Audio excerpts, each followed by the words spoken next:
Hello बच्चों, आज की क्लास में हम स्टार्ट करने वाले हैं 11th क्लास माइक्रो इकोनॉमिक्स का एक बहुत ही सिंपल सा चैप्टर जिसका नाम है कॉस्ट। कॉस्ट चैप्टर थोड़ा सा लेंथी है लेकिन बहुत ही सिंपल है। चैप्टर के अंदर बहुत सारी थ्योरी भी है और न्यूमेरिकल्स भी हैं, तो हम सारी चीज़ें आज की क्लास में कवर कर लेंगे। पहले मैं आपको इस चैप्टर की पूरी थ्योरी समझा दूंगा, उसके बाद न्यूमेरिकल हम लोग समझ लेंगे, क्योंकि थ्योरी के बाद इसका न्यूमेरिकल समझना काफ़ी ज़्यादा ईजी रहेगा। हमारे एग्जाम के अंदर इस बार ये 6 मार्क्स तक का आने वाला है, तो बहुत ही सिंपल सा चैप्टर है। तो आइए हम लोग स्टार्ट करते हैं। जितनी चीज़ें मैं आपको चैप्टर में पढ़ाऊंगा हैंड टू हैंड इसको नोट भी करते रहना, ताकि पूरे नोट्स आपके जो है तैयार हो जाए। जब आप अगली बार इसको रिवीजन करोगे तो आपको थोड़ी सी आसानी हो जाएगी। तो आइए हम लोग चैप्टर स्टार्ट कर रहे हैं। चैप्टर में सबसे पहले कंसेप्ट ऑफ कॉस्ट समझेंगे, मीनिंग ऑफ कॉस्ट समझेंगे हम लोग, एक्सप्लिसिट और इम्प्लिसिट कॉस्ट का क्या मतलब होता है, कॉस्ट फंक्शन क्या होता है, opportunity cost, short run cost, average cost, marginal cost, और उसके बाद हम फाइनली समझेंगे रिलेशन बिटवीन द कॉस्ट, सारे कॉस्ट के बीच में क्या रिलेशन होता है। तो ये हमारे जो है टॉपिक्स हैं इस चैप्टर के, ठीक है। तो आइए हम लोग स्टार्ट कर रहे हैं। सबसे पहले कंसेप्ट ऑफ कॉस्ट। जैसा कि कॉस्ट का मतलब आपको पता है, किसी भी गुड्स को बनाने में, किसी भी सर्विस को रेंडर्ड करने में, या किसी भी प्रोडक्ट, किसी भी मटेरियल को बनाने में जो भी खर्चा आता है उसको हम लोग क्या कह देते हैं, कॉस्ट कह देते हैं। लेकिन इकोनॉमिक्स के पॉइंट ऑफ व्यू से समझते हैं कि कॉस्ट का मतलब क्या होता है। In order to produce goods a firm need inputs. किसी भी फर्म को कोई सामान बनाने के लिए किसकी जरूरत होती है, इनपुट्स की जरूरत होती है। इनपुट्स किस फॉर्म में होते हैं, इनपुट्स 2 फॉर्म में होते हैं। आइए जरा समझते हैं कौन कौन से। Broadly there are the 2 types of inputs. First होता है हमारा फैक्टर इनपुट्स। फैक्टर इनपुट्स का मतलब क्या होता है, जैसे कि लैंड, लेबर, कैपिटल और एंटरप्रेन्योरशिप। ये 4 चीजें जो होती है इनको हम लोग कहते हैं फैक्टर इनपुट्स। इनके ऊपर पूरा एक चैप्टर भी है जिसका नाम है factor of production. For example, आपकी एक कपड़ों की फैक्ट्री है, तो जो कपड़ों की फैक्ट्री है वो एक बिल्डिंग के अंदर होगी, वो एक लैंड पे एग्जिस्ट करती है, तो यहाँ पे लैंड, और इसके बदले जो भी हम लैंड इस्तेमाल करते हैं तो इसकी कॉस्ट क्या होती है, इसकी कॉस्ट होती है हमारे लिए रेंट इसकी कॉस्ट होती है। लेबर, कपड़े की फैक्ट्री में बहुत सारे लोग काम करते होंगे, जो कपड़े सिलने का काम करते हैं, कपड़ों को काटने का काम करते हैं, और भी बहुत सारे लोग होंगे, तो इनको हमें क्या देनी पड़ती है, इनको हमें देनी पड़ती है वेजेस एंड सैलरी। उसके बाद कैपिटल, जो भी आपने बिजनेस के अंदर लगाया हुआ है, मशीन वगैरह जितनी चीजें आपने लगाई हुई है उसमें जो पैसा लगा हुआ है, तो कैपिटल के बदले हमें क्या देना पड़ता है, इंटरेस्ट देना पड़ता है। और उसके बाद आता है एंटरप्रेन्योरशिप। एंटरप्रेन्योरशिप जैसे कि आप मान लो उसके मालिक हो, अगर आप भी कहीं और काम करते तो आपको सैलरी मिलती, वेजेस मिलती, लेकिन आप अपनी फर्म के अंदर ही काम कर रहे हो, अपना दिमाग लगा रहे हो, तो इसे हम लोग क्या कह देते हैं, एंटरप्रेन्योरशिप। इसके बदले में क्या मिलता है, प्रॉफिट मिलता है। तो इससे पता चलता है कि किसी भी सामान को बनाने के लिए हमें लैंड, लेबर, कैपिटल और एंटरप्रेन्योरशिप लगाना पड़ता है, जिसको हम लोग क्या कह देते हैं, फैक्टर इनपुट्स कह देते हैं।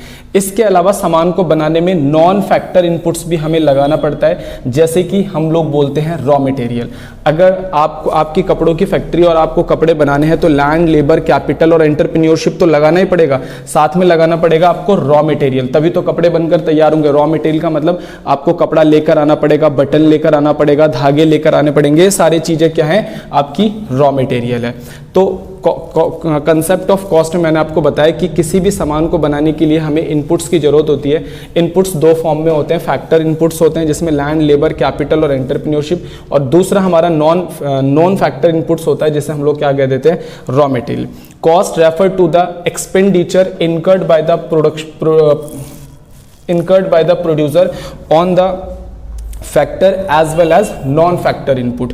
एक प्रोड्यूसर जब भी अपने सामान को बनाता है तो उसे कुछ फैक्टर इनपुट्स पे खर्च करना पड़ता है और कुछ नॉन फैक्टर इनपुट्स पे खर्च करना पड़ता है, और जब इन दोनों का सम कर दिया जाता है तो उसी को हम लोग क्या कह देते हैं, कॉस्ट कह देते हैं। तो आप आई थिंक इतना आपको समझ में आ गया होगा। उसके बाद मीनिंग ऑफ कॉस्ट समझ लेते हैं। It refer to the expenditure incurred by the producer explicit and implicit on the factor as well as non factor inputs। कह रहा है कि प्रोड्यूसर जो भी खर्चा करता है एक्सप्लिसिट कॉस्ट के रूप में और इम्प्लिसिट कॉस्ट के रूप में, चाहे वो फैक्टर इनपुट्स के ऊपर हो, चाहे वो नॉन फैक्टर इनपुट्स के ऊपर हो, उसके सम को ही हम लोग क्या कह देते हैं, कॉस्ट कह देते हैं। एक छोटा सा एग्जांपल जैसे मैं आपको देता हूं, आपने अभी कपड़ों की एक फैक्ट्री खोली थी। आप कपड़ों की फैक्ट्री के अंदर आपको कुछ फैक्टर इनपुट्स लगते होंगे और कुछ नॉन फैक्टर इनपुट्स लगते होंगे। क्या लगते होंगे, नॉन फैक्टर इनपुट्स, ठीक है। अब फैक्टर इनपुट्स के अंदर क्या क्या आता है, लैंड आता है, लेबर आता है, कैपिटल आता है और एंटरप्रेन्योरशिप आता है। नॉन फैक्टर इनपुट्स के अंदर क्या आ जाता है, आपका रॉ मटेरियल आ जाता है। देखो लैंड, अगर बिजनेस का ऑनर खुद की जमीन भी इस्तेमाल कर सकता है प्रोडक्शन के लिए, फैक्ट्री के लिए, तो रेंट खुद को देगा। अगर वो बाहर वालों की जमीन इस्तेमाल कर रहा है, बिल्डिंग इस्तेमाल कर रहा है, आपने रेंट पे लिए तो आप रेंट बाहर दोगे। अगर बिल्डिंग खुद की इस्तेमाल कर रहे हैं तो रेंट खुद को जाएगा, जिसे कहते हैं इम्प्लीसिट कॉस्ट। क्या कहते हैं, इम्प्लीसिट। और अगर हम बाहर वालों की जमीन इस्तेमाल कर रहे हैं, किसी से रेंट पे जमीन लेकर इस्तेमाल कर रहे हैं, तो रेंट बाहर वालों को जाएगा, जिसे कहते हैं एक्सप्लिसिट कॉस्ट। अगर खुद ही एज अ लेबर काम कर रहे हो तो सैलरी वेजेस खुद को जाएगी, इसे कहते हैं इम्प्लीसिट। लेकिन बाहर वालों को काम पे लगा के कर रहे हो तो उसे कहते हैं एक्सप्लिसिट। अगर खुद की कैपिटल लगा रहे हो तो इंटरेस्ट खुद को जाएगा, जैसे हम लोग कह देते हैं इम्प्लीसिट। और बाहर से पैसा उधार लिया है तो उसे हम लोग कहते हैं एक्सप्लिसिट। एंटरप्रेन्योरशिप, अगर खुद ही मैनेजमेंट संभाल रहे हो तो सारा प्रॉफिट खुद की जेब में आएगा, लेकिन दूसरों से संभलवा रहे हो तो आपको क्या करना है, प्रॉफिट का कुछ हिस्सा उसे देना पड़ेगा, जैसे हम लोग कह देते हैं एक्सप्लिसिट। रॉ मटेरियल, खुद का रॉ मटेरियल लगा रहे हो तो इम्प्लीसिट, और अगर बाहर वालों का लगा रहे हो तो क्या कहेंगे, एक्सप्लिसिट। तो कुल मिलाकर बात यह है कि जो हमारे फैक्टर इनपुट्स होते हैं और जो नॉन फैक्टर इनपुट्स हैं वो हम खुद का भी लगा सकते हैं और बाहर वालों से भी लेकर लगा सकते हैं। तो अगर हम बाहर वालों से लेकर लगाते हैं तो हमें बाहर वालों को पेमेंट करनी पड़ती है, जिसे हम कहते हैं एक्सप्लिसिट, और खुद का लगाते हैं तो इसे हम लोग कहते हैं इम्प्लिसिट। अब ये दो ही सिचुएशन हो सकती है, इससे ज्यादा तो नहीं हो सकती। तो किसी सामान को बनाने के अंदर दो इनपुट्स लगते हैं, फैक्टर इनपुट्स और नॉन फैक्टर इनपुट्स। और ये फैक्टर इनपुट्स और नॉन फैक्टर इनपुट्स, अगर फैक्टर इनपुट्स और नॉन फैक्टर इनपुट्स ऑनर खुद ही लगाता है तो उसकी जो कॉस्ट होती है उसे हम लोग कहते हैं इम्प्लिसिट कॉस्ट। और अगर बाहर वालों से लेकर लगाता है तो उसकी जो कॉस्ट होती है उसे कहते हैं एक्सप्लिसिट कॉस्ट। इसीलिए लिखा हुआ है कॉस्ट के अंदर कि कॉस्ट का मतलब होता है एक ऐसा खर्चा जो आपने एक्सप्लिसिट और इम्प्लिसिट के रूप में किया है, किसके ऊपर, फैक्टर और नॉन फैक्टर इनपुट्स के ऊपर, जो किसी सामान को बनाने में आपने लगाया। तो टोटल कॉस्ट में लिखा हुआ भी है explicit cost plus implicit cost. Clear होती है बात। तो ये डेफिनेशन 1 नंबर के एग्जाम में आ जाती है। अब देखो यहाँ पर एक डिफरेंस आ रहा है, एक्सप्लिसिट और इम्प्लिसिट कॉस्ट में क्या डिफरेंस होता है। एक्सप्लिसिट कॉस्ट जो होती है वो आप बाहर वालों से जब कोई भी फैक्टर इनपुट्स लेते हो और उनको आपने पैसे देने होते हैं, चाहे आप कोई भी गुड्स उनसे खरीदो, सर्विसेज खरीदो, मतलब कि अगर कोई कॉस्ट बाहर वालों को आप दे रहे हो तो उसे हम लोग कहते हैं एक्सप्लिसिट कॉस्ट। लिखा हुआ भी hiring of the factor services, ये आउटसाइडर्स को दी जाती है। और ये एक ऐसी कॉस्ट होती है जो सेल्फ सप्लाइड फैक्टर्स होती है, मतलब कि अगर आपने प्रोडक्शन में खुद का कुछ लगाया और वो जो कॉस्ट आप खुद को दे रहे हो, जैसे बिल्डिंग आप खुद की इस्तेमाल कर रहे हो प्रोडक्शन में तो आप खुद को किराया दोगे, तो उसे हम लोग इम्प्लिसिट कहते हैं। मनी पेमेंट, इसके अंदर पेमेंट जाते हुए दिखाई देती है बाहर वालों को। मनी पेमेंट, इसमें बाहर पेमेंट जाते हुए दिखाई नहीं देती। अगर आप खुद की जमीन इस्तेमाल कर रहे हो तो आप रेंट खुद को दोगे, वो दिखाई नहीं देगा। लेकिन अगर आप बाहर वालों की जमीन इस्तेमाल कर रहे हो तो रेंट दोगे तो रेंट जाता हुआ दिखाई देगा। यानी यहाँ पे मनी पेमेंट होती है और यहाँ पर मनी पेमेंट खुद को होती है तो पता नहीं चलता है। इसका एग्जाम्पल क्या है, जैसे कि आपने वेजेस पे कर दिया, इंश्योरेंस का खर्चा पे कर दिया, रॉ मटेरियल खरीदने पर पैसा खर्च कर दिया, जैसे कि आपने खुद की कैपिटल पे इंटरेस्ट दे दिया, आपने खुद की जमीन पर अपने आप को रेंट पे कर दिया, तो ये क्या, इम्प्लिसिट कॉस्ट। इम्प्लिसिट कॉस्ट जाता हुआ दिखाई नहीं देता। यार फॉर एग्जांपल मैं एक फैक्ट्री चला रहा हूँ, ठीक है, उस फैक्ट्री, वो फैक्ट्री जो है, बिल्डिंग जो है मेरी खुद की है, तो उस बिल्डिंग पे जो रेंट होगा वो रेंट मेरे खुद को जाएगा, तो ये मनी की पेमेंट दिखाई नहीं देगी, तो इसे कहते हैं हम लोग इम्प्लिसिट कॉस्ट। लेकिन अगर वही बिल्डिंग मैंने रेंट पे ली हुई है तो उसकी कॉस्ट जाती हुई दिखाई देगी, उसे कहते हैं explicit cost. Clear.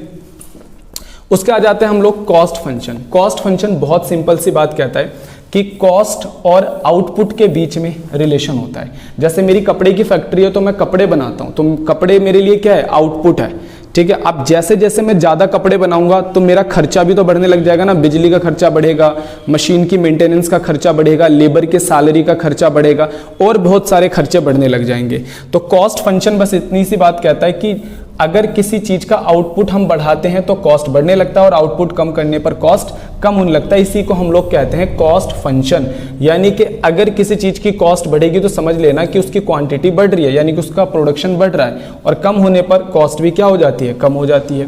Relation between the cost and output is known as the cost function. Cost function refer to the functional relation between the cost and output. It is expressed as, उसको हम लोग इस तरीके से express करते हैं। यहाँ पर C का मतलब कॉस्ट है, Q का मतलब क्वांटिटी और F का मतलब यहाँ पर फंक्शनल रिलेशनशिप से है, ठीक है। 1 नंबर में पूछा जा सकता है। बच्चों नेक्स्ट टॉपिक है हमारा अपॉर्चुनिटी कॉस्ट। बहुत इंपॉर्टेंट है अपॉर्चुनिटी कॉस्ट, कई बार एग्जाम के अंदर पूछा गया है। In economics cost is always measured as opportunity cost. Economics के अंदर हमेशा कॉस्ट को अपॉर्चुनिटी कॉस्ट के रिस्पेक्ट में समझा जाता है।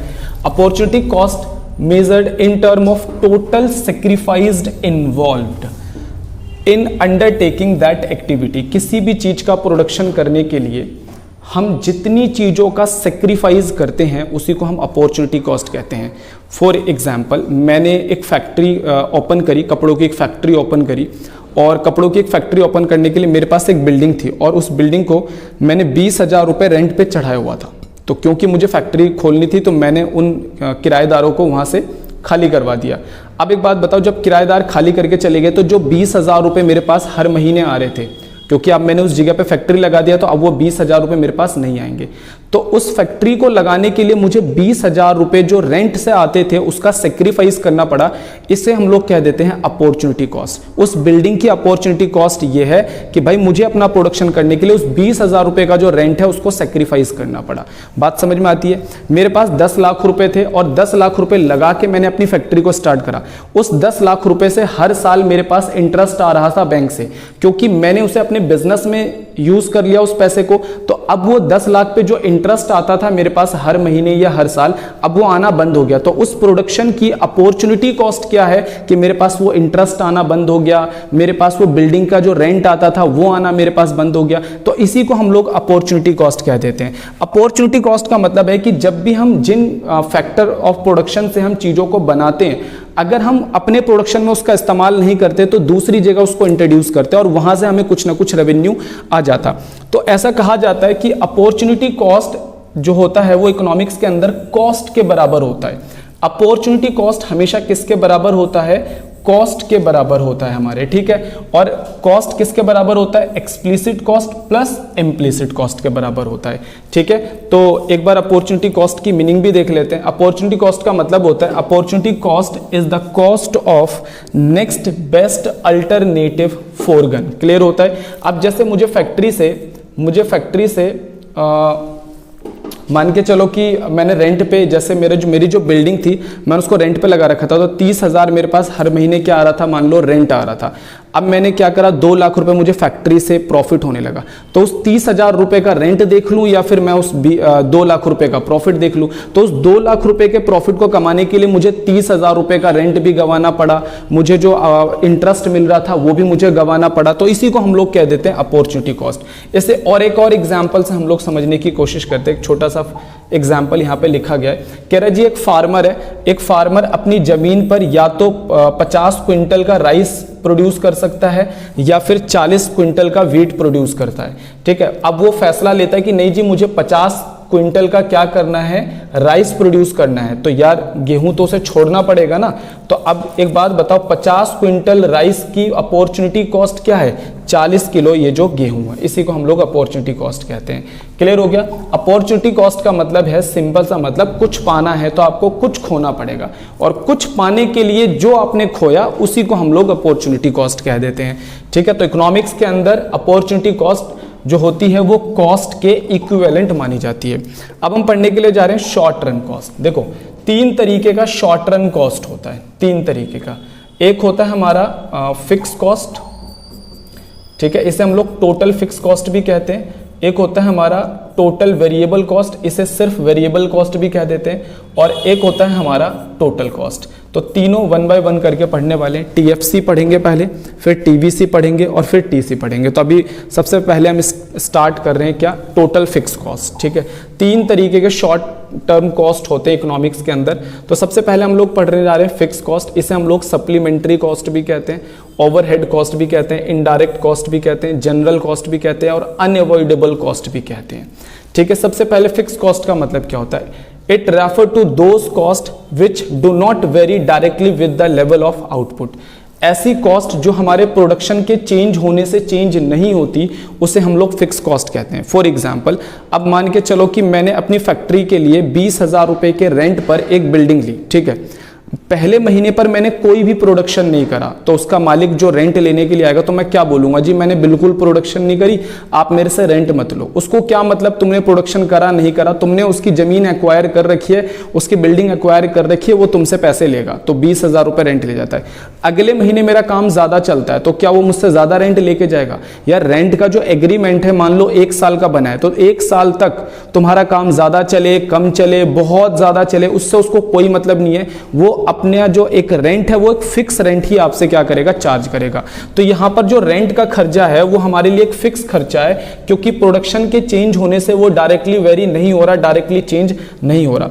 इसी तरीके से हमारे बिजनेस के अंदर और भी बहुत सारे खर्चे हैं जो फिक्स खर्चे होते हैं। जैसे आपने किसी इंप्लॉय को परमानेंट स्टाफ के अंदर रख लिया और आपने बोला कि मैं 15,000 की सैलरी तुम्हें दूंगा, पूरे दिन चाहे कुछ काम हो या ना हो आपको 1 महीने के बाद 15,000 रुपए की सैलरी देनी पड़ेगी। और आपने ज्यादा काम करवाया कम काम करवाया उसके जो टाइम पीरियड है उसके हिसाब से आपको 15,000 देने पड़ेंगे। इससे फर्क नहीं पड़ता आपने उससे कितना काम करवाया। क्लियर होता है? तो एग्जाम्पल दे रखा है rent of the premises, interest on loan, salary of permanent staff, insurance premium का खर्चा। ये ऐसे खर्चे हैं चाहे आपका प्रोडक्शन बढ़ जाए कम हो जाए कोई फर्क नहीं पड़ता, यानी प्रोडक्शन के चेंज होने से इन खर्चों पर कोई असर नहीं पड़ता, ये बिल्कुल फिक्स खर्चे होते हैं। जैसे एग्जाम्पल मान लो हमने कोई भी चीज का ये प्रोडक्शन है, हमने 0 प्रोडक्शन करा, 1 करा, 2 करा, 3 करा, 4 करा, 5 करा और मान लो ये मेरा टोटल फिक्स कॉस्ट है। टोटल फिक्स आप इसे 1000 में भी लिख सकते हो, लाख में भी लिख सकते हो, जैसे लिखना है लिखो।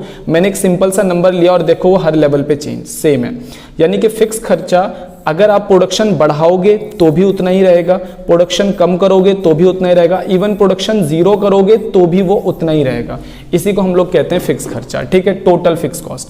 टोटल फिक्स कॉस्ट का जो डायग्राम होता है वो पैरेलल टू कैसा बनता है, पैरेलल टू एक्स एक्सिस बनता है, क्योंकि चाहे आप प्रोडक्शन 1 यूनिट का करो, चाहे 2 यूनिट का, 3 का, 4 का या 5 का, फिक्स वाला जो कॉस्ट होता है उसके ऊपर कोई फर्क नहीं पड़ता। तो आप रेफ हैंड भी बना सकते हो TFC इस तरीके से। ठीक है, यहाँ पर Q लिख दो, यहाँ पर Q1 लिख दो, कोई फर्क नहीं पड़ता। यहाँ पर लिखना है फिक्स कॉस्ट। जो भी डायग्राम इस पूरे चैप्टर में जो भी डायग्राम बनाओगे उस डायग्राम का नाम यहाँ पर होगा और यहाँ पर आप आउटपुट लिख दोगे। क्लियर हो गया? ठीक है, तो TFC कर्व कैसा होता है, पैरेलल टू एक्स एक्सिस एक स्ट्रेट लाइन कर्व होता है। ठीक है, तो ये बात यहाँ पर लिखी हुई है। तो TFC का डायग्राम मैंने आपको बता दिया, TFC की डेफिनेशन भी मैंने आप लोगों को समझा दी। अब आ जाते हैं हम लोग वेरिएबल कॉस्ट पे। ठीक है, वेरिएबल कॉस्ट को हम लोग टोटल वेरिएबल कॉस्ट भी बोल सकते हैं। अब ये टोटल वेरिएबल कॉस्ट क्या होता है? टोटल वेरिएबल कॉस्ट बोल लो, वेरिएबल कॉस्ट बोल लो, इसे प्राइम कॉस्ट बोल सकते हैं, डायरेक्ट कॉस्ट बोल सकते हैं, अवॉइडेबल कॉस्ट भी हम लोग बोल सकते हैं। ठीक है, अवॉइडेबल कॉस्ट क्यों? क्योंकि अगर आपने प्रोडक्शन नहीं करा तो इसका बिल्कुल भी खर्चा नहीं आएगा। जैसे कि मैंने एग्जांपल लिया था कि एक फैक्ट्री है और फैक्ट्री के अंदर कपड़े सिलने का काम किया जाता है। अगर वो फैक्ट्री पूरे 1 महीने बंद रहती है, ठीक है, उसमें बिल्कुल प्रोडक्शन नहीं होता, तो वहां पर कपड़ों का खर्चा, धागे का खर्चा, बटन का खर्चा, ये सारे खर्चे 0 हो जाएंगे, क्योंकि वहां पर ना तो एक भी शर्ट बना, ना एक भी टी शर्ट या एक भी पैंट, कुछ भी नहीं बना। तो वहां पर जो रॉ मटेरियल का खर्चा है वो 0 हो जाएगा। लेकिन वहीं पर रेंट तो फिर भी उसे पे करना पड़ेगा, जो परमानेंट स्टाफ है उसको फिर भी पेमेंट करना पड़ेगा, बिजली का बिल हल्का फुल्का फिर भी पे करना पड़ेगा। तो ये कैसा खर्चा है? फिक्स खर्चा है। तो वेरिएबल खर्चा क्या होता है? वेरिएबल खर्चा वो होता है जो प्रोडक्शन को 0 करने पर 0 हो जाता है। जैसे कि रॉ मटेरियल, प्रोडक्शन आप बढ़ाओगे तो आपको रॉ मटेरियल का खर्चा ज्यादा आ जाएगा। जैसे आपने कपड़े जैसे जैसे ज्यादा बनाए, जैसे शर्ट ज्यादा बनाया, पैंट ज्यादा बनाया, तो कपड़े का खर्चा बढ़ता चला जाएगा। कम करोगे कम हो जाएगा, अगर बिल्कुल नहीं बनाओगे 0 हो जाएगा। ठीक है, तो इसे हम लोग क्या कह देते हैं? वेरिएबल। ठीक है, सबसे पहले वेरिएबल कॉस्ट की मीनिंग क्या बताई इन लोगों ने? Variable cost refer to those cost which vary directly with the level of output. Output बढ़ेगा तो बढ़ेगा, कम होने से कम हो जाएगा। एग्जाम्पल क्या? पेमेंट ऑफ रॉ मटेरियल हो गया, पावर फ्यूल का खर्चा, wages of casual labour. Casual labour होता है जो पीस वेज पे काम करता है, या जितने घंटे उनसे काम करवाओगे उतना पैसा देना पड़ता है उनको।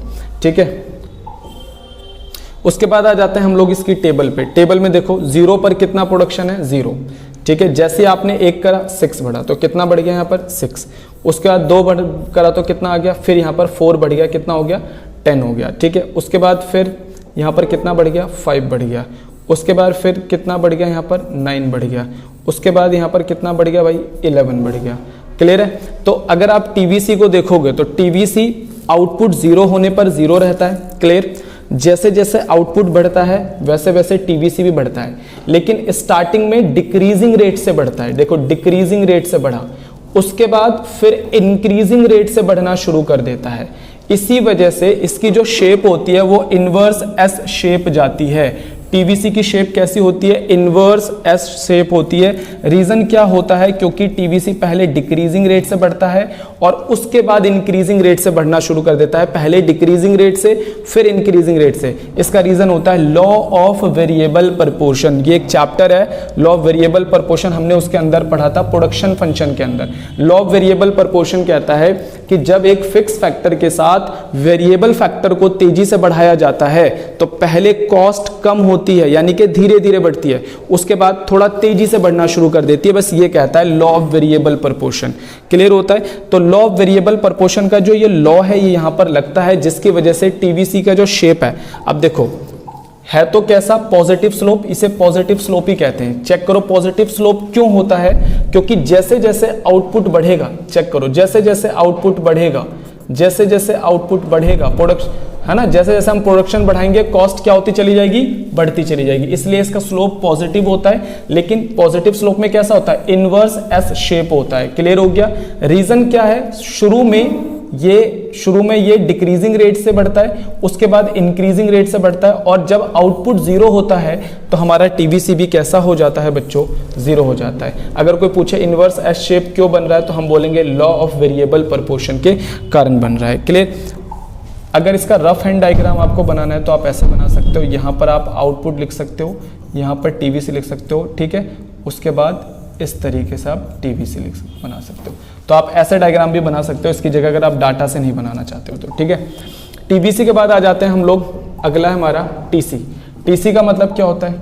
टीसी जो होता है वो टीएफसी और टीवीसी दोनों का सम होता है। एक फर्म के अंदर टीसी का मतलब होता है जो भी वेरिएबल खर्चा हुआ और जो भी फिक्स खर्चा हुआ, जो भी फिक्स खर्चा हुआ उसका सम कर दो तो आपको क्या पता चल जाता है? Total cost. क्लियर? तो यहां पर ये फॉर्मूला भी लिखा है, it is the sum of variable and fix cost.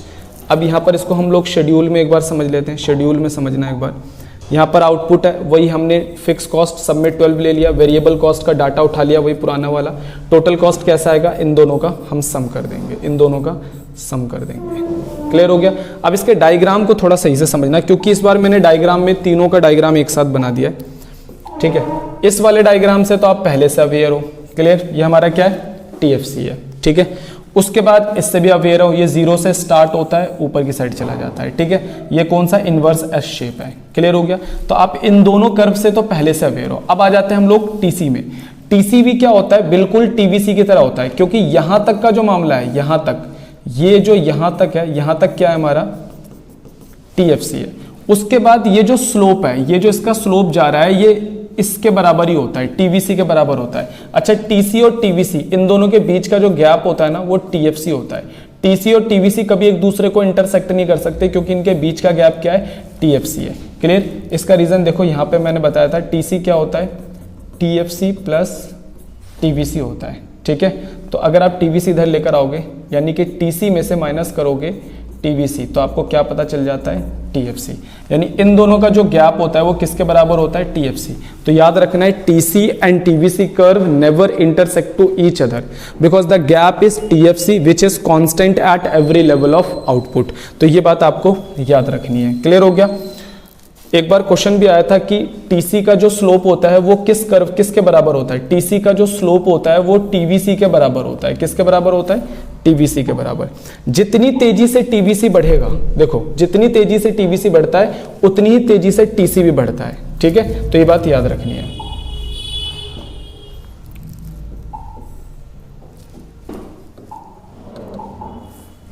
उसके बाद नेक्स्ट नंबर पे आते हैं हम लोग, क्या हमारा? Average cost. अब हम एवरेज कॉस्ट पढ़ने के लिए जा रहे हैं। एवरेज कॉस्ट भी तीन तरीके का होता है, average fix cost, average variable cost और एवरेज टोटल कॉस्ट, ठीक है। एवरेज फिक्स कॉस्ट का मतलब होता है per unit fix cost, average variable cost का मतलब होता है पर यूनिट वेरिएबल कॉस्ट, और एवरेज टोटल कॉस्ट का मतलब होता है पर यूनिट टोटल कॉस्ट।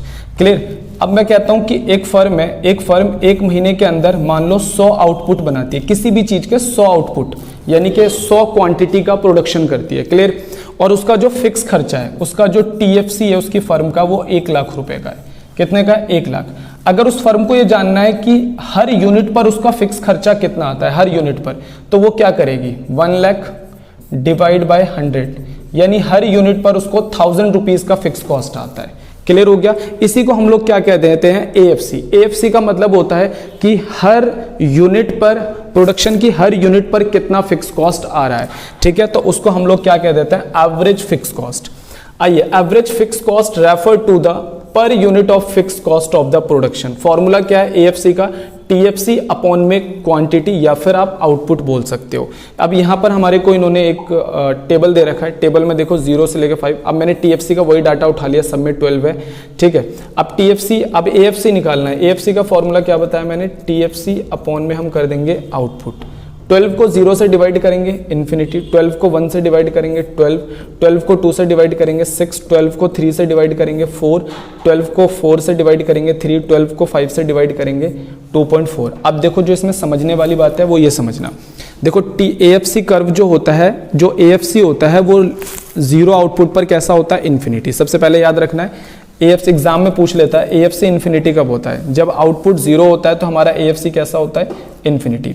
जैसे जैसे आउटपुट बढ़ता है, यानी कि जैसे जैसे आउटपुट इंक्रीज होगा, AFC कॉन्टिन्यू डिक्रीज होगा, कॉन्टिन्यू। लेकिन याद रखना AFC कभी 0 नहीं हो सकता। ठीक है, क्योंकि कभी TFC 0 नहीं होगा तो AFC कभी 0 नहीं हो सकता। ना तो AFC कभी नेगेटिव हो सकता है, ना ही AFC कभी 0 हो सकता है। AFC हाँ लगातार डिक्रीज होता रहेगा, लेकिन कभी 0 नहीं हो सकता। ये बात ध्यान रखनी है आपको।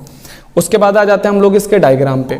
इसके डायग्राम में समझने वाली बात यह है, सबसे इंपॉर्टेंट बात, कि जो AFC कर्व होता है, इसकी शेप को, इसका जो शेप है ये इस तरीके से बनता है। आप चाहो तो एग्जाम के अंदर आप रफ हैंड डायग्राम बनाओ। ये लो बन गया जी AFC, कोई दिक्कत ही नहीं है, इतना डाटा उटा लेने की जरूरत नहीं है आपको। सॉरी, यहाँ तो आपको AFC लिखना। जो डायग्राम बनाएंगे इस चैप्टर में, उस डायग्राम का नाम यहाँ रहेगा और यहाँ पर हमेशा आउटपुट रहेगा X Y। ये बन गया। इस शेप को हम लोग क्या कह देते हैं? इस शेप को हम लोग कहते हैं रेक्टेंगुलर हाइपरबोला शेप। ठीक है, तो AFC कर्व का जो शेप है वो रेक्टेंगुलर हाइपरबोला शेप होती है। अब दूसरी बात जो समझनी है कि ये जो AFC कर्व होता है ये कभी Y एक्सिस को टच नहीं कर सकता, और ना ही ये कभी X एक्सिस को टच कर सकता है। ना तो ये कभी इधर टच होगा और ना ही कभी ये इधर टच होगा। इसका रीजन क्या है कि देखो चेक करो, जब हमारा आउटपुट 0 होता है, जब हमारा आउटपुट 0 होता है तो हमारा जो AFC होता है वो इन्फिनिटी। ये देखो आउटपुट 0 है तो ये जो AFC बिल्कुल इन्फिनिटी इस तरीके से जाता है, तो कभी ये Y एक्सिस को टच नहीं कर सकता। ठीक है, और जैसे जैसे आप आउटपुट बढ़ाते हो तो AFC लगातार गिरता है, लेकिन AFC कभी 0 नहीं होता, तो AFC इधर जाके कभी 0 पे टच ही नहीं कर पाएगा। बात समझ में आ गई क्या समझा रहा हूं? AFC कभी भी इसको टच नहीं कर सकता, क्योंकि आप आउटपुट कितना भी बढ़ा दो ये रहेगा पॉजिटिव ही। भले इसको बहुत क्लोज आ जाएगा लेकिन हमेशा पॉजिटिव ही रहेगा। तो AFC never intersect to X axis और never intersect to Y axis. ना तो सॉरी ये Y एक्सिस को टच करता है, ना ही कभी ये X एक्सिस को टच करता है, बिकॉज आउटपुट 0 होने पर ये इन्फिनिटी को जाता है, और जैसे जैसे आउटपुट हम इंक्रीज करते हैं ये कॉन्टिन्यू डिक्रीज होता है, पर ये कभी 0 नहीं होता है। ठीक है, तो ये बहुत इंपॉर्टेंट बात है। अभी जब हम रिलेशन पढ़ेंगे तो उसमें भी आपको ये चीजें क्लियर होनी चाहिए। अब जो याद रखने वाली बात है वो यही याद रखना कि AFC कर्व जो होता है वो रेक्टेंगुलर हाइपरबोला शेप होता है, ना तो X एक्सिस को टच करता है ना Y एक्सिस को। तो ये एग्जाम में पूछा जा सकता है कि क्यों ये कभी X एक्सिस को टच नहीं करता और क्यों ये कभी Y एक्सिस को टच नहीं करता। तो इसको भाई नोट कर लेना एक बार। ठीक है, ये हमारा AFC खत्म हो गया। यहाँ पर AFC के बाद हमारा आ जाता है ABC। ठीक है, अब ABC का मतलब क्या होता है? Average variable cost. Average variable cost का मतलब क्या है? जैसे मान लो मैंने भी अपनी कपड़ों की फैक्ट्री ली थी। ठीक है, अब मैंने क्या करा कि मेरी फैक्ट्री के अंदर मान लो शर्ट बनने का काम होता है। ठीक है, और हमने कितनी शर्ट बनाई? हमने 500 शर्ट बनाई। ठीक है, और 500 शर्ट बनाने में जो मेरा रॉ मटेरियल का खर्चा, मैं मानता हूँ मेरा वेरिएबल खर्चा सिर्फ रॉ मटेरियल है, 500 शर्ट को बनाने में जो मेरा वेरिएबल खर्चा आ गया वो कितना आ गया? 50,000 रुपए का। तो अब मुझे ये जानना है कि एक शर्ट पर, इसे कहते हैं बच्चों आउटपुट, और इसे हम लोग कह देते हैं TVC। मुझे जानना है कि हर शर्ट पर मैंने कितना वेरिएबल खर्चा करा। एवरेज वेरिएबल कॉस्ट जानना है, हर शर्ट पर मैंने कितना वेरिएबल खर्च करा। तो टोटल मेरा जो खर्चा आया वेरिएबल वो 50,000 आया। टोटल मैंने 500 शर्ट बनाई, अब मुझे वेरिएबल खर्चा जानना है। ठीक है, तो एक शर्ट पर जो मेरा वेरिएबल खर्चा आया हुआ है वो 100 रुपीज़ का आया हुआ है। बात क्लियर होती है? तो इस तरीके से हम लोग अपना वेरिएबल खर्चा भी कैलकुलेट कर सकते हैं, ठीक है। तो एवरेज वेरिएबल कॉस्ट का मतलब क्या होता है, जरा एक बार समझना। Average variable cost refer to the per unit of variable cost, ठीक है। एबीसी का फॉर्मूला क्या होता है, टीवीसी अपॉन में आउटपुट, यानी कि जो एबीसी हम निकाला ये क्या था हमारा टीवीसी, और ये हमारा क्या था क्वांटिटी यानी कि आउटपुट। तो यही इसका फॉर्मूला है। टेबल पे आ जाते हैं, सेम वही वाला हमने टेबल ले लिया है, यहाँ पर आउटपुट ले लिया, यहाँ पर हमने टीवीसी ले लिया 0, 6, 10, ये डाटा आप याद कर लेना, ठीक है। 0/0 कितना आ गया, ये देखो फॉर्मूला क्या है एबीसी का, TVC upon output. 6 divide by 1 6 आ गया, 10 डिवाइड बाई 2 5 आ गया, 15 डिवाइड बाई 3 5 आ गया, 24 डिवाइड बाई 4 6 आ गया, 35 डिवाइड बाई कितना आ गया 5 7 आ गया। तो अगर आप गौर करोगे तो ये क्या होता है, पहले डिक्रीज होता है एक पॉइंट तक, उसके बाद फिर से इंक्रीज होना शुरू हो जाता है। तो एबीसी का नेचर क्या है, एबीसी का जो नेचर है वो पहले डिक्रीज होता है फिर उसके बाद इंक्रीज होना शुरू हो जाता है। तो अगर हमें इसका कर्व बनाना हो तो वो भी कैसे बनेगा, देखो पहले डिक्रीज हुआ उसके बाद इंक्रीज होना शुरू हो गया। इस नेचर को हम लोग कहते हैं, जब कोई कर्व एक पॉइंट तक डिक्रीज होकर फिर ऊपर उठना शुरू कर देता है तो उसको हम लोग क्या कह देते हैं, यू शेप कर्व कह देते हैं। तो एबीसी हम लोग कैसे बनाएंगे, ये हमारा एबीसी बन गया, ठीक है। एबीसी डायग्राम जो होता है वो यू शेप कर्व होता है, बिकॉज एक पॉइंट तक मिनिमम पॉइंट तक गिरता है उसके बाद फिर से इंक्रीज होना शुरू हो जाता है। तो एबीसी की डेफिनेशन, शेड्यूल, डायग्राम और एबीसी का नेचर कैसा होता है, यू शेप होता है, ये बात याद रखनी है। उसके बाद आ जाते हैं हम लोग एटीसी। एटीसी का मतलब क्या होता है, एटीसी जो होता है, ये जो एटीसी होता है ये क्या होता है, एएफसी प्लस एबीसी, इन दोनों के सम को हम लोग क्या कह देते हैं, एटीसी कह देते हैं। It refer to the per unit of the total cost of production, यानी इन दोनों के उसको ही हम क्या कह देते थे, टोटल कॉस्ट। तो पर यूनिट टोटल कॉस्ट कितना आ रहा है उसी को हम लोग एवरेज टोटल कॉस्ट कहते हैं। एसी का formula TC upon output, AC का मतलब होता है एएफसी प्लस एबीसी। अब हम इस टेबल पे आ जाते हैं, देखो ये मेरा आउटपुट दिया हुआ है, ये आउटपुट है, ठीक है। ये एएफसी का डाटा हमने सीधा उठा लिया पीछे से, इन्फिनिटी 12 6 4 3 लगातार डिक्रीज हो रहा था, ठीक है। और एबीसी पहले हमने देखो डिक्रीज करा उसके बाद फिर इंक्रीज होना शुरू हो गया। इन दोनों का हम सम करेंगे, सीधा हमारा क्या निकल जाएगा, एवरेज कॉस्ट। अगर आप एवरेज कॉस्ट को भी देखोगे तो एक पॉइंट तक क्या हो रहा है, डिक्रीज हो रहा है, उसके बाद फिर से इंक्रीज होना शुरू हो रहा है, उसके बाद देखो इंक्रीज होता है और आगे जाओगे तो इंक्रीज होना। इसका मतलब ये कि एसी का जो शेप होता है डायग्राम का वो भी कैसा होता है, यू शेप, एक पॉइंट तक गिरा और देन उसके बाद उठना शुरू हो गया। तो अभी मैंने 3 एवरेज कॉस्ट बताया आपको। सबसे पहले एएफसी बताया, उसका डायग्राम की शेप याद रख लेना, रेक्टेंगुलर हाइपरबोला। फिर मैंने आपको बताया एबीसी कैसा बनता है, यू शेप। फिर आपको कौन सा बताया, एटीसी, वो भी कैसा बनता है, यू शेप कर्व बनता है, ठीक है। उसके बाद आ जाते हैं important observation of AC, ABC and AFC. बहुत सिंपल सी एक ऑब्जर्वेशन हमारे को करनी है। अगर आपने तीनों डायग्राम को अच्छे से समझा है, अगर आपने एबीसी को भी समझा है, अगर आपने एएफसी को भी समझा है और एटीसी को भी समझा है, तो ये ऑब्जर्वेशन आपके लिए कुछ भी नहीं है, बहुत सिंपल सी ऑब्जर्वेशन है, ठीक है। हमने क्या करा, सबसे पहले हमने बनाया एसी कर्व, फिर हमने बनाया एएफसी कर्व और फिर हमने बनाया एबीसी कर्व। क्लियर? अगर आपको नहीं आता तो मैं एक बार बता देता हूँ। देखो ये आपने क्या बनाया, एएफसी कर्व, ठीक है। ये आपने क्या बनाया, एसी सबसे ऊपर रहता है, ठीक है। और ये आपने क्या बनाया, एबीसी। क्लियर? तो आप इस तरीके से भी डायग्राम बना सकते हो, बना के देख सकते हो। क्लियर? तो अब यहाँ पे डायग्राम वैसे बना हुआ है तो मैं यहीं से समझा देता हूँ आपको। सबसे पहला, ये जो एसी कर्व है और ये जो एबीसी कर्व है, दोनों ही कर्व कैसे हैं, यू शेप, क्योंकि एक पॉइंट तक डिक्रीज होते हैं देन उसके बाद बढ़ना शुरू कर देते हैं। एक बात तो ये याद रखनी है। दूसरा एएफसी कर्व, ये जो इन दोनों का डिस्टेंस है, एसी और एबीसी का जो डिस्टेंस है, एसी को ना हम लोग एटीसी भी बोलते हैं। एटीसी अभी मैंने आपको बताया था कि एटीसी क्या होता है, एएफसी प्लस एबीसी। तो अगर आप यहाँ पर देखोगे तो एटीसी, इसे आप इधर लेकर आओगे माइनस हो जाएगा, एबीसी क्या आ गया इक्वल टू में एएफसी। इसका मतलब एटीसी और एबीसी का जो गैप होता है वो क्या होता है, एएफसी। इसका मतलब है कि ये जो हमारा एसी कर्व है और ये जो हमारा एबीसी कर्व है, सॉरी ये वाला, ये जो हमारा एबीसी कर्व है, इन दोनों के बीच का जो गैप है वो क्या होता है, एएफसी। ठीक है। अब चेक करो इन दोनों का जो वर्टिकल डिस्टेंस है वो रेगुलर बेसिस पर क्या होता जा रहा है, कम होता जा रहा है, क्योंकि इसके बीच का गैप AFC है। और जैसे जैसे हम प्रोडक्शन बढ़ाते हैं AFC लगातार क्या होता है, कम होता रहता है। लेकिन AC यानी कि ATC और ABC कभी एक दूसरे को इंटरसेक्ट नहीं करते। अगर ये दोनों कभी इंटरसेक्ट कर जाएंगे तो इसका मतलब ये है कि AFC 0 हो गया, जो कि कभी पॉसिबल नहीं है। तो हमें क्या क्या बातें याद रखनी है, AC और ABC यू शेप होता है, इन दोनों के बीच का जो डिफरेंस है वो AFC होता है, जिसकी वजह से AFC लगातार कंटिन्यू डिक्रीज होता है, जिसकी वजह से ये क्लोज आते रहते हैं लेकिन एक दूसरे को इंटरसेक्ट नहीं करते हैं। तो यही इनके बीच का क्या है, एक तरीके का रिलेशनशिप है, ठीक है। तो ये रिलेशनशिप, आप दोनों रिलेशनशिप आप अच्छी तरीके से पढ़ लेंगे। एग्जाम में आ जाता है कई बार कि ऐसा पूछ ले कि AC यानी ATC भी बोलते हैं इसको हम, ABC और AFC में क्या रिलेशन है या इनकी ऑब्जर्वेशन बताओ, तो आप ये बता दोगे। क्लियर। उसके बाद आ जाते हैं हम लोग मार्जिनल कॉस्ट पे। अब ये मार्जिनल कॉस्ट का मतलब क्या होता है, जब भी हम किसी चीज की एक एक्स्ट्रा यूनिट को क्या करते हैं, प्रोड्यूस करते हैं, तो उससे आने वाली एक्स्ट्रा कॉस्ट को हम लोग क्या कह देते हैं, मार्जिनल कॉस्ट कह देते हैं, ठीक है। मार्जिनल कॉस्ट का कंसेप्ट वहां बहुत इंपॉर्टेंट होता है जहां हमें ये पता लगाना हो कि एक्चुअली में हमें अपना प्रोडक्शन कहां पे रोकना है। तो बहुत इंपॉर्टेंट होता है, जब हम प्रोड्यूसर इक्विलिब्रियम वाला चैप्टर पढ़ेंगे तो हमें मार्जिनल कॉस्ट की इंपॉर्टेंस वहां पर समझ में आएगी। जैसे एक एग्जाम्पल देता हूं कि भाई मैंने एक शर्ट बनाई तो मुझे 500 रुपए का खर्चा आया, एक शर्ट बनाने में 500 रुपए खर्चा आया। जैसे मैंने दूसरी शर्ट बनाई तो मुझे कितने का खर्चा आया, टोटल 900 रुपए का खर्चा आया। तो एक एक्स्ट्रा शर्ट बनाने से मेरा खर्चा कितना बढ़ गया, 400 रुपए का। इसी को हम लोग मार्जिनल कॉस्ट कहते हैं। मार्जिनल कॉस्ट का मतलब किसी भी कमोडिटी की एक एक्स्ट्रा यूनिट को प्रोड्यूस करने में कितना आपको एक्स्ट्रा खर्चा आ रहा है, उसको हम लोग मार्जिनल कॉस्ट कहते हैं, ठीक है।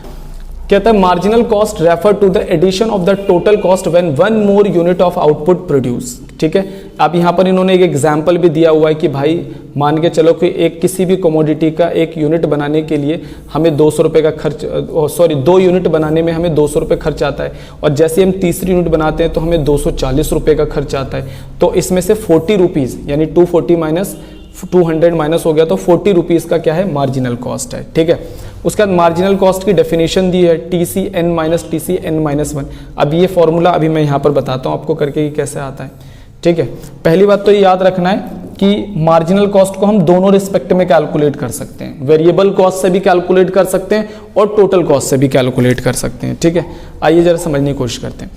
अब यहाँ पर ही वही पुराना डाटा है हमारे साथ, इस शेड्यूल से समझते हैं, हमारे को पूरा समझ में आ जाएगा, ठीक है। सबसे पहले आउटपुट, वही पुराना डाटा है हमारा, ये TVC है हमारा, TFC है और ये हमारा TC है। तो ये पुराने डाटा जो था वही उठा के हमने लिखा है, ठीक है।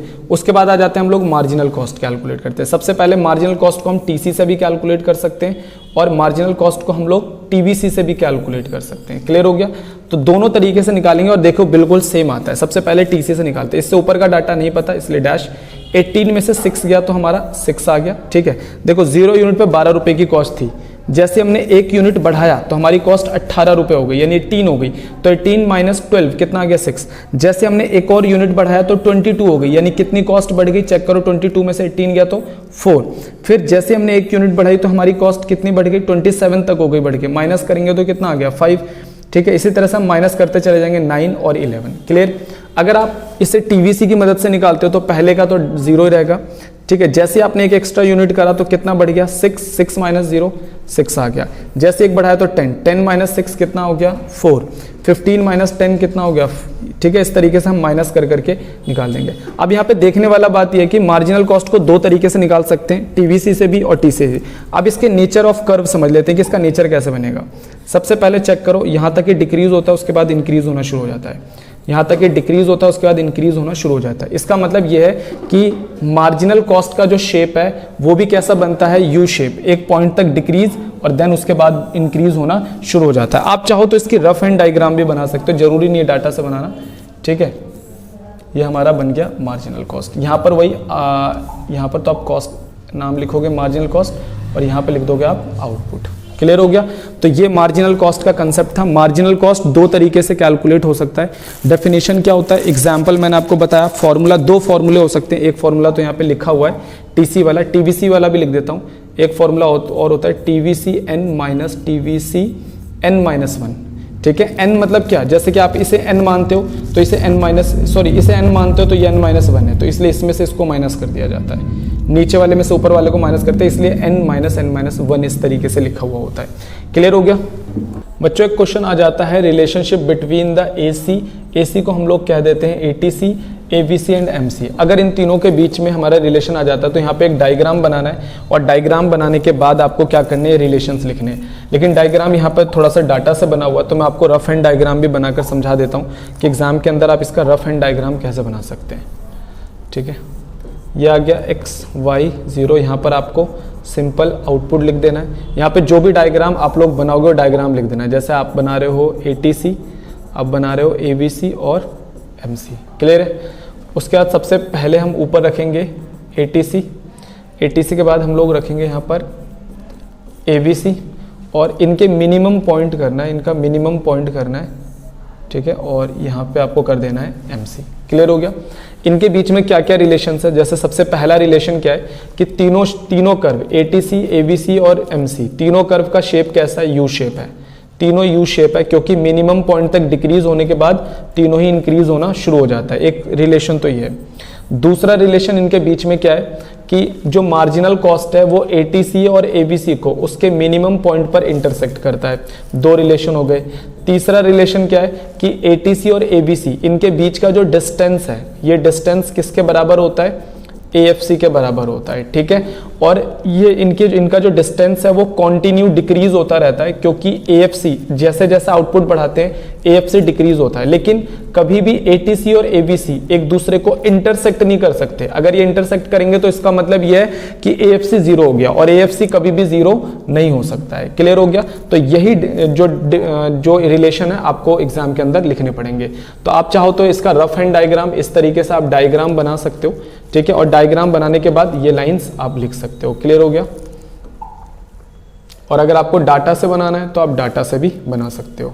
ठीक है, तो इतना आपको समझ में आ गया होगा कि ATC, ABC और MC के बीच में क्या रिलेशन होता है। तो इसे आप नोट कर लेना चाहो तो। ये वही लाइनें लिखी हुई हैं जो मैंने आपको अभी समझाई है। उसके बाद एक रिलेशन आ जाता है AC और MC के बीच में क्या रिलेशन होता है। AC और MC, AC को मैंने आपको बताया था, AC को हम ATC भी बोल सकते हैं। तो कुल मिलाकर है क्वेश्चन क्या है कि ATC और MC के बीच में क्या रिलेशन होता है। ठीक है, अभी मैंने आपको बताया था कि जो डायग्राम होता है आप इस तरीके से बना सकते हो, रफ एंड x y 0। ये कौन सा कर्व है आपका? ATC, या फिर इसे AC भी आप बोल सकते हो, और MC इसको मिनिमम पॉइंट पर काटता है। क्लियर हो गया?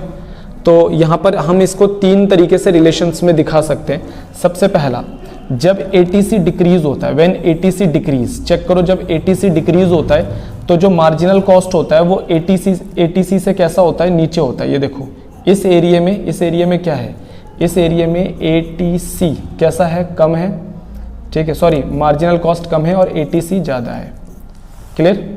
उसके बाद जब ATC अपने मिनिमम पॉइंट पर होता है तो यहाँ पर दोनों कैसे होते हैं? यहाँ पर ATC और MC दोनों बराबर हैं। और जब ATC इंक्रीज होना शुरू हो जाता है, जब ATC इंक्रीज होना शुरू हो जाता है तो MC उससे ऊपर चला जाता है, यानी कि ग्रेटर देन हो जाता है। क्लियर होता है? अगर इसी चीज को मैं आपको शेड्यूल से समझाऊं तो शेड्यूल से आप ऐसे समझ सकते हो, ये TC का डाटा है और ये हमारा AC का डाटा है। ये हमने डाटा पीछे से ही उठाया हुआ है। क्लियर है? जो हमने पीछे क्वेश्चंस करे, जो पीछे हमने टॉपिक्स पढ़े, वहां के डाटा है ये। क्लियर? तो अगर आप AC और फिर MC हम लोग कैसे निकालेंगे? TC की मदद से हम लोग MC निकाल लेंगे। कैसे? पहले का तो डैश रखना है। 18 में से 12 गया तो 6, 22 में से गया तो 4, 27 में से गया तो 6, 36 में से गया तो इस तरीके से हमने कर लिया। अब चेक करो, जब मैंने क्या बताया, जब AC डिक्रीज होता है, AC डिक्रीज कहाँ से कहाँ तक हो रहा है? यहाँ से यहाँ तक। जब AC डिक्रीज होता है, ठीक है, तो MC में चेक करो, यहाँ पर ये MC से ज़्यादा है, इन तीनों पॉइंट पे MC से ज़्यादा है। तो कुल मिलाकर जब AC डिक्रीज होता है तो AC ज़्यादा होता है और MC कम होता है, यानी कि AC ज़्यादा होता है और MC कम होता है। क्लियर हो गया? उसके बाद आप चेक करना कि जब AC अपने मिनिमम पॉइंट पे होता है तो MC के बराबर होता है। देखो यहाँ दोनों इक्वल है। तीसरे पॉइंट में जब AC ने इंक्रीज होना शुरू करा, 9 से 9.4 हुआ, तो MC AC से कैसा हो जाता है? ज़्यादा हो जाता है। तो तीनों मैंने आपको समझा दिया, तीनों एक तरीके से। ठीक है, तो तीनों कंडीशन हम लोगों ने यहाँ पे समझ ली। आप इसे यहाँ से भी देख सकते हो। देखो, जब AC डिक्रीज हो रहा है तो जो MC कर्व है ACC से नीचे है, AC से नीचे है। उसके बाद जब AC अपने मिनिमम पॉइंट पे है तो MC और AC इंटरसेक्ट कर रहे हैं। इंटरसेक्ट का मतलब क्या है, यहाँ पर AC और MC दोनों बराबर है। जब AC ने बढ़ना शुरू कर दिया तो MC उससे ज़्यादा हो गया। तो यही 3 रिलेशंस यहाँ पर लिखे भी हैं, आप इनको याद कर लेना। क्लियर। इसके अलावा रिलेशन ये बनता है कि जो मार्जिनल कॉस्ट है वो एवरेज कॉस्ट को उसके मिनिमम पॉइंट पर काटता है, ये तो हमने पहले ही पढ़ रखा है।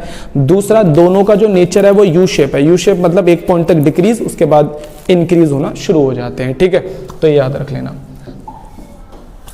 उसके बाद आ जाते हैं relationship between the ABC and MC। तो जो रिलेशन AC और MC में था वही रिलेशन हमारा ABC और MC के बीच में भी होता है। आप इसे यहाँ डायग्राम से समझ सकते हो। देखो यहाँ पर हमारा, जैसे आप इसको भी ऐसे ही बना सकते हो।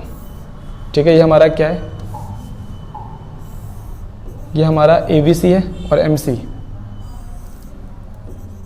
ठीक है, सेम ऐसा ही जब ABC डिक्रीज होता है तो MC ABC से लेस होता है। ठीक है, इसके अलावा जब ABC अपने मिनिमम पॉइंट पे होता है तो यहाँ पर ABC और MC दोनों बराबर होते हैं। जब ABC इंक्रीज होना शुरू होता है तो MC ABC से कैसा हो जाता है, ऊपर हो जाता है। क्लियर हो गया, तो यही यहाँ पर लिखा हुआ है। इसके अलावा और क्या रिलेशन हो सकता है, ABC और MC दोनों यू शेप कर्व होता है और जो MC कर्व होता है वो ABC को उसके मिनिमम पॉइंट पर काटता हुआ निकलता है, इंटरसेक्ट करता हुआ निकल जाता है। तो यही चीज़ उन्होंने यहाँ पर शेड्यूल से भी समझाई हुई है और यही चीज़ यहाँ पर डायग्राम से भी समझाई है। एक बार शेड्यूल से भी देखो, आपको समझा देता हूँ। ABC किसकी मदद से निकलता है, TBC। कैसे निकलेगा ABC, TBC को आउटपुट से डिवाइड करते चले जाओ। 6 को 1 से डिवाइड करा 6 आया, 10 को 2 से 5 आया, 15 को 3 से 5 आया, 24 को 4 से, 35 को 5 से। तो ये हमारा ABC पता चल गया। क्लियर। MC कैसे पता चलता है, TBC से। ठीक है, पहले का डैश 6 में से 0 6 आ गया, 10 में से 6 4 आ गया, 15 में से इस तरीके से। अब चेक करो ABC कहाँ से कहाँ तक डिक्रीज हो रहा है, यहाँ से यहाँ तक ABC डिक्रीज हो रहा है। ठीक है, तो चेक करेंगे यहाँ पर कौन ज़्यादा है, यहाँ पर ज़्यादा है ABC। क्लियर हो गया। यहाँ पर ABC अपने मिनिमम पॉइंट पे है, चेक करो 5 मिनिमम पॉइंट पे, यहाँ पर दोनों बराबर है। जैसे ABC ने इंक्रीज होना शुरू करा, चेक करो MC उससे कैसा हो गया, ज़्यादा हो गया। तो यहाँ पर 3 कंडीशन है ABC और MC की। तो अगर आपको शेड्यूल से पूछता है तो शेड्यूल बनाना पड़ेगा और लाइंस लिखनी पड़ेंगी। अगर आपको डायग्राम से पूछता है तो डायग्राम बनाना पड़ेगा और आपको लाइंस लिखनी पड़ेगी। क्लियर हो गया। उसके बाद आ जाते हैं, एक क्वेश्चन और आ जाता है छोटा सा। क्या क्वेश्चन आ जाता है, एक बार समझने की कोशिश करो। क्वेश्चन आ जाता है relationship between the TBC and MC। अभी मैंने आपको बताया था कि TBC और MC को कैलकुलेट करने के लिए हम किसका इस्तेमाल करते हैं, TBC का। तो दोनों में डिफरेंस समझना। अगर हम TBC को लेस करते हुए जाते हैं तो हमारे पास आ जाता है क्या, मार्जिनल कॉस्ट। और अगर हम मार्जिनल कॉस्ट का समेशन करते हुए जाते हैं तो हमारे पास आ जाता है क्या, TBC। क्लियर हुआ। तो एक बार इसे ना मैं यहीं इसी शेड्यूल से आपको समझा देता हूं ताकि आपको क्लियर हो जाए बात। देखो इस चीज से यहां पे समझ लेना, TBC और MC इन दोनों के बीच में हमें रिलेशन बताना है। क्लियर हुआ। सबसे पहले मार्जिनल कॉस्ट कैसे निकलता है, पहले का डैश 6 में से 0 गया 6, 10 में से 6 गया 4, 15 में से 10 गया 5, 24 में से 15 गया 9, 35 में से 24 गया 11। यानी कि TBC को अगर आप लेस करते हुए जाते हो, TBC को लेस करते हुए जाते हो तो आपको मार्जिनल कॉस्ट है। अगर आपको मार्जिनल कॉस्ट से TBC निकालना है, पहले का डैश यानी 0 हो गया 6। ठीक है, अब 6 में, इस 6 में 4 ऐड करेंगे 10। ठीक है, ये 10 आ गया था, 10 में 5 ऐड करा तो 15, या फिर आप सीधा ऐसे बोल सकते हो 15 में 9 ऐड करा 24, 24 में 11 ऐड करा 35। इसका मतलब यह है कि जब हम मार्जिनल कॉस्ट का सम करते हुए जाते हैं तो हमें क्या पता चल जाता है, TBC पता चल जाता है। तो यही इन दोनों में रिलेशन है। तो यहाँ पर बताया जा रहा है कि क्या TBC और मार्जिनल कॉस्ट के बीच में क्या रिलेशन है। तो अगर मैं एक मार्जिनल कॉस्ट का डायग्राम बनाता हूँ, ठीक है, सिंपल, अगर मैं एक मार्जिनल कॉस्ट का डायग्राम इस तरीके से बनाता हूं और मार्जिनल कॉस्ट के अंदर ये पॉइंट्स आ रहे हैं। ठीक है, ये पॉइंट्स मतलब इस तरीके से ये पॉइंट्स आ रहे हैं। तो इसका मतलब ये है कि अगर मैं मार्जिनल कॉस्ट के अंदर आने वाला जो पॉइंट है यानी इन पॉइंट्स का अगर मैं सम कर देता हूं, इन पॉइंट्स का अगर मैं सम कर देता हूं तो मुझे ऑटोमेटिकली क्या पता चल जाएगा, टीबीसी। इसका मतलब यह है कि मार्जिनल कॉस्ट के अंदर आने वाला जो ये एरिया होता है, ये एरिया किसके बराबर होता है, टीबीसी। क्योंकि मार्जिनल कॉस्ट का समेशन किसके बराबर होता है, टीबीसी के बराबर होता है। तो relation between the TBC and MC, यही चीज बताया जा रहा है कि टीबी मार्जिनल कॉस्ट जो होता है उसके अंदर आने वाला जो एरिया है वो टीबीसी के बराबर होता है। क्योंकि जब हम टीबीसी का समेशन करते हैं तो हमें क्या मार्जिनल कॉस्ट का समेशन करते हैं तो हमें क्या मिलता है, टीबीसी मिलता है। क्लियर हो गया बच्चों? अब हम स्टार्ट करने के लिए जा रहे हैं इस चैप्टर के न्यूमेरिकल्स। इस चैप्टर के न्यूमेरिकल्स बहुत ज़्यादा इंपॉर्टेंट है। एग्जाम के अंदर 4 मार्क्स के जो इसके न्यूमेरिकल आप कंफर्म समझ लो, ठीक है। तो जितने भी फॉर्मूले वो मैंने यहाँ पे लिख दिए हैं। तो फॉर्मूले अब तक हमने जितने भी कंसेप्ट इस चैप्टर में पढ़े हैं उसके बेसिस पर है। जैसे टीसी का फॉर्मूला टीएफसी प्लस टीवीसी। अब इन फॉर्मूलों को आपको थोड़ा घुमाना भी आना चाहिए। जैसे यहाँ से आपको टीएफसी निकालना है तो टीवीसी इधर जाकर माइनस भी हो सकता है, ठीक है। तो यहाँ से आपको मान लो टीवीसी निकालना है तो टीएफसी इधर जाकर माइनस हो जाएगा। एएफसी का फॉर्मूला टीएफसी अपॉन आउटपुट। अगर आपको आउटपुट निकालना है, ठीक है, अगर आउटपुट निकालना है तो इसको आप घुमा फिरा के फॉर्मूले को थोड़ा सा ड्राइव कर सकते हो, ठीक है। तो एएफसी का formula TFC upon output, AVC का टीवीसी अपॉन आउटपुट, एटीसी का TC upon output. Marginal cost के 2 फॉर्मूले टीवीसी एन -1 और टीसी एन -1। तो ये हमारे फॉर्मूले थे इस चैप्टर के, ठीक है। एक क्वेश्चन हमारे सामने आउटपुट 0 से लेकर 6 तक दिया है। टीसी के हमारे को वैल्यूज दी हुई है, TFC, TVC, ATC, AFC, ABC और एमसी। ये सारी वैल्यूज हमारे को क्या करनी है, कैलकुलेट करनी है, ठीक है। तो सबसे पहले हमारे को इस क्वेश्चन में क्या निकालना है, टीएफसी। मैंने आपको बताया था जब भी हमारी कॉस्ट 0 होती है और वहां पर हमारी जो भी कॉस्ट आती है, जीरो आउटपुट पे हमारी जो भी कॉस्ट आती है वो हमारी फिक्स कॉस्ट होती है। 0 आउटपुट है यानी यहाँ पे वेरिएबल कॉस्ट तो होगा नहीं, तो टोटल कॉस्ट में सिर्फ क्या होगा, जैसे टीसी का फॉर्मूला है टीएफसी प्लस टीवीसी। तो जब 0 आउटपुट होता है तो वेरिएबल कॉस्ट तो ऑटोमेटिकली 0 ही होता है। तो जो टोटल कॉस्ट है वो किसके बराबर होगा, टीएफसी के बराबर होगा। तो 0 आउटपुट पे यही हमारी फिक्स कॉस्ट हो जाएगी। तो ये हर लेवल पे कैसी आ जाएगी, हमारी सेम आ जाएगी। क्लियर होगी?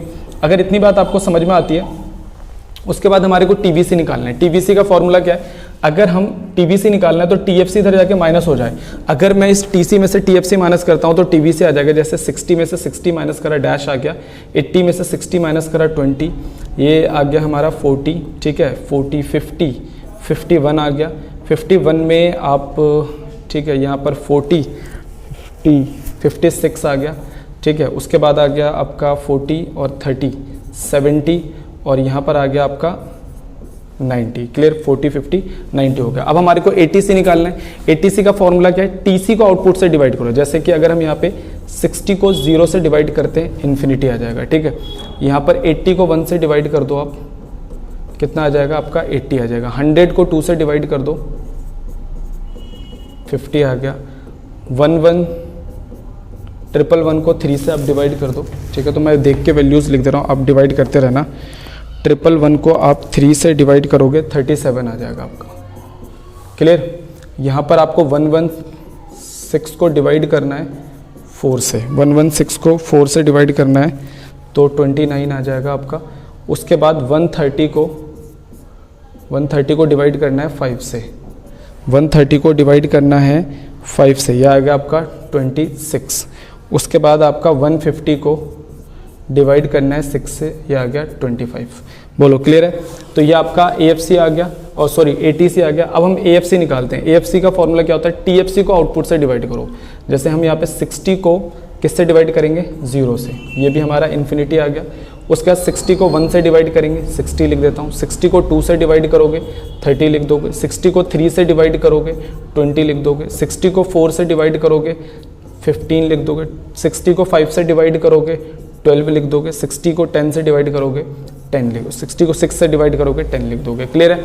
उसके बाद आ जाते हैं एबीसी। एबीसी का फॉर्मूला देख लो, टीवीसी को आउटपुट से डिवाइड करना है। ये रहा टीवीसी, ये रहा आउटपुट से डिवाइड करना है। ये आपका डैश आ गया पहले का। 20 को 1 से डिवाइड करोगे, 20।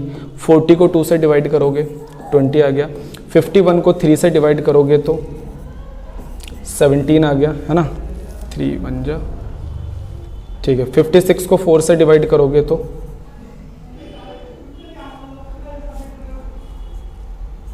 14 आ गया ना, 14, ठीक है। 70 को 5 से डिवाइड करोगे तो 14 आ गया। 90 को 6 से डिवाइड करोगे तो 15 आ गया। क्लियर हो गया? तो ये हमारा ABC आ गया। क्लियर? तो ABC के बाद हमारे को कैलकुलेट करना है मार्जिनल कॉस्ट। मार्जिनल कॉस्ट हम किसकी मदद से कैलकुलेट करते हैं? या तो आप TBC से निकाल लो या फिर TC से। तो मैं TBC से कैलकुलेट कर ले रहा हूँ। पहले का डैश है, 20 में से 0 गया तो 20, ठीक है।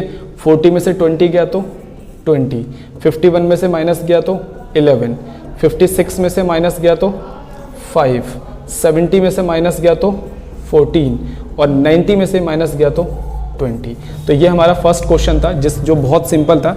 इसमें हमारे को आउटपुट गिवन था, TC गिवन था, हमने TFC, TVC, ATC, AFC, ABC और MC कैलकुलेट करा। क्लियर होता है बच्चों? ये क्वेश्चन हमारे को गिवन है, यहाँ पर हमारे को TFC गिवन है 60, ठीक है। तो सब में मैं पहले 60 लिख देता हूँ, TFC सब में सेम ही होता है, ठीक है। उसके बाद आउटपुट हमारे को 1 से 3 तक है, ABC हमारे को गिवन है। क्वेश्चन में हमसे पूछा गया TC और मार्जिनल कॉस्ट, ठीक है। तो ये दो चीज़ें हमारे को क्वेश्चन में कैलकुलेट करना है। तो सबसे पहले अगर मुझे क्वेश्चन में TC निकालना है तो TC का फॉर्मूला होता है TFC, ठीक है। TFC मेरे को ऑलरेडी गिवन है क्वेश्चन में, और होता है TVC, लेकिन क्वेश्चन में मुझे कहीं पर भी TVC गिवन नहीं है। तो मुझे इस क्वेश्चन में सबसे पहले मुझे TVC फाइंड आउट करना पड़ेगा। अगर मैं TVC कैलकुलेट कर लेता हूं तो TVC और TFC दोनों को जोड़कर TC भी निकाल सकता हूं, और इस TVC की मदद से फिर मार्जिनल कॉस्ट भी कैलकुलेट कर सकता हूं, या फिर TC की मदद से भी मार्जिनल कॉस्ट कैलकुलेट कर सकता हूं। कुल मिलाकर बात यह है कि कई बार क्वेश्चन में हमसे कुछ चीजें नहीं पूछी जाती, फिर भी हमें जो चीजें पूछी गई है उनको कैलकुलेट करने के लिए वो चीजें कैलकुलेट करनी पड़ सकती है, क्योंकि क्वेश्चन में वैसे तो पूछा TC और MC गया है, लेकिन इन्हें कैलकुलेट करने के लिए मुझे TVC की नीड है। तो मैं पहले TVC निकाल लूंगा। अब देखो TVC के हेल्प के लिए मेरे पास क्या है? TVC की हेल्प के लिए मेरे पास ABC। एक बार आप ABC के फॉर्मूले पे जाओ। इस फॉर्मूले में क्या पता चलता है? अगर मुझे यहां से TVC पता लगाना है तो ये जो आउटपुट इधर डिवाइड में, इसे जाकर अगर मैं इनटू कर दूं तो ABC को अगर आउटपुट से इनटू हो जाए तो TV से आ जाएगा। तो मैं एक काम करता हूं, ABC को आउटपुट से इनटू कर देता हूं। 20 को 1 से इनटू करेंगे तो हमारा कितना आ जाएगा? 20 आ जाएगा। क्लियर? 15 को 2 से करेंगे तो 30 आ जाएगा, और 20 को 3 से करेंगे तो हमारा 60 आ जाएगा। ये मेरा TVC आ गया। अब मैं क्या करता हूँ, TFC और TVC का सम करके TC निकाल लेता हूँ। 60 + 20 कितना आ गया? 80। 60 + 30 हमारा कितना आ गया? 90। और 60 + 60 कितना आ गया? 120। अब हमें मार्जिनल कॉस्ट निकालना है। मार्जिनल कॉस्ट दो तरीके से, इससे भी निकाल सकता हूँ और इससे भी कैलकुलेट कर सकता हूँ, कोई इशू नहीं है, ठीक है। इससे ऊपर वाला जो TVC है, इससे ऊपर वाला जो TVC है वो 0 ही रहा होगा, तो मैं यहाँ पर 20 लिख देता हूँ, कोई दिक्कत नहीं है। उसके बाद 30 में से 20 गया तो 30 में से 20 गया तो 10 आ गया, और 60 में से ये चला गया मेरा, तो मैं कितना लिख देता हूँ, 60 में से 30 गया तो 30 आ गया। तो यहाँ पर हमारा मार्जिनल कॉस्ट भी आ गया और हमारा TC भी आ गया। तो इसी तरीके से आपके बुक के अंदर बहुत सारे क्वेश्चन हैं, आप इन फॉर्मूलों की मदद से उन क्वेश्चंस को ट्राई कर सकते हो, ठीक है। जितने ज़्यादा क्वेश्चंस आप ट्राई करोगे उतनी ज़्यादा आपकी प्रैक्टिस होगी, और एग्जाम का जो क्वेश्चन है वो ईजिली आपको क्या हो जाएगा? अटेम्प्ट हो जाएगा। तो बच्चों